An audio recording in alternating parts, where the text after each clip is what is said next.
নমস্কার বন্ধুরা, বাঙালি রান্নাবান্না চ্যানেলের নতুন ভিডিওতে সবাইকে স্বাগত। আজ আমি বানিয়ে দেখাবো ভীষণ উপকারী টক দই রেসিপি, যা যে কোনো পাত্রে খুব সহজেই বসানো যেতে পারে। আগে আমি আপনাদের সঙ্গে মিষ্টি দই রেসিপি শেয়ার করেছি, তাই আজ আমি টক দই রেসিপিটা বানিয়ে দেখালাম। এই টক দই আমি কিভাবে করলাম তা আমার এই ভিডিওটা শেষ পর্যন্ত দেখার অনুরোধ রইল। এই টক দই বানানোর জন্য এখানে আমি 500 গ্রাম তরল দুধ নিয়েছি।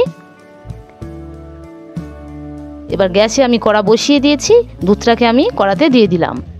500 গ্রাম দুধটাকে জাল দিয়ে আমি 450 গ্রাম করে নেব। অনেকে দুধ ফুটে উঠলে গ্যাস বন্ধ করে দেয়, তাতে দইটা পারফেক্ট বসবে না। এইভাবে একটু জাল দিয়ে ঘন করে নিলে দইটা ভালোভাবে বসবে। আমি 2 থেকে 3 মিনিট এইভাবে দুধটাকে জাল দিয়ে দিলাম। ভালোভাবে দুধটাকে একটু ফুটিয়ে নিতে হবে। ভালোভাবে দুধ আমার এখানে ফুটে গিয়েছে। এবার আমি গ্যাসটাকে বন্ধ করে দুধটাকে একটু ঠান্ডা করে নেব।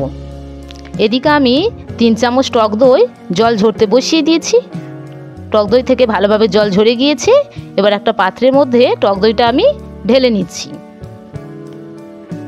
এবার এই টক দইটা ভালোভাবে ফেটিয়ে নেব। ভালো মানের টক দই নিলে দই খুব ভালোভাবে বসবে।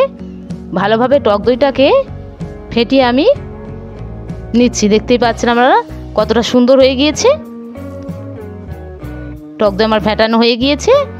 এবারে দুধটাকে আমি ঠান্ডা করতে দিয়েছিলাম, একদম ঠান্ডা না, দেখুন আঙুল ডুবিয়ে 10 সেকেন্ড মতো রাখা যাবে, এই রকম দুধ হতে হবে। এবারে দুধটাকে আমি দইয়ের মধ্যে দিয়ে দিচ্ছি। দইয়ের মধ্যে দিয়ে ভালোভাবে দইয়ের সঙ্গে এটাকে ফেটিয়ে নেব। মিষ্টি দইয়ে যেহেতু চিনি দেওয়া থাকে, তাই ওর উপকারটা একটু কম। এই গরমের সময় টক দই যদি ভাত পাতে রাখা যায়, প্রত্যেকের খুব উপকার হবে।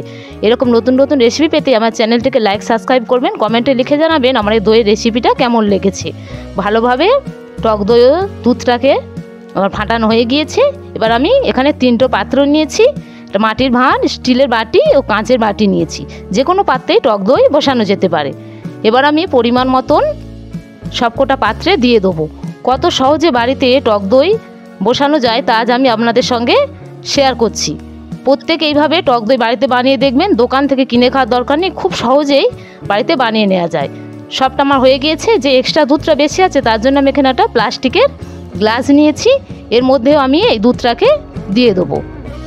আগেই বলেছি যে কোনো পাত্রেই দই বাড়িতে বসানো যেতে পারে এবং খুবই সহজে। সবটা দুধ আমি দিয়ে দিয়েছি। এখানে আমার 4টে পাত্র হয়েছে। সবকটা আমার দেওয়া হয়ে গিয়েছে। এবার আমি এই গামলার মধ্যে আজ দই পেতে দেখাবো।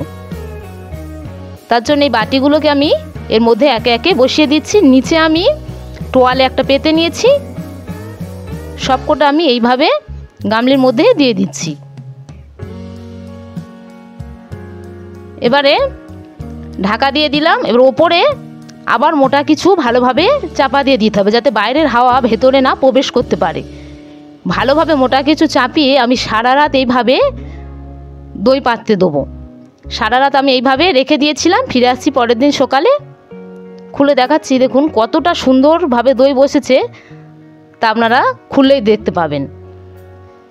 দেখুন দেখেই বোঝা যাচ্ছে প্রত্যেকটা পাত্রে পারফেক্টভাবে দই বসে গিয়েছে। দেখুন সবকটা আমি বাইরে বের করে নিচ্ছি।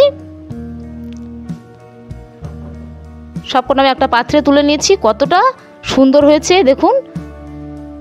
এবার আমি এই প্লাস্টিকের গ্লাস থেকে দই কাটিয়ে দেখাচ্ছি। দেখুন কতটা সুন্দর বসেছে।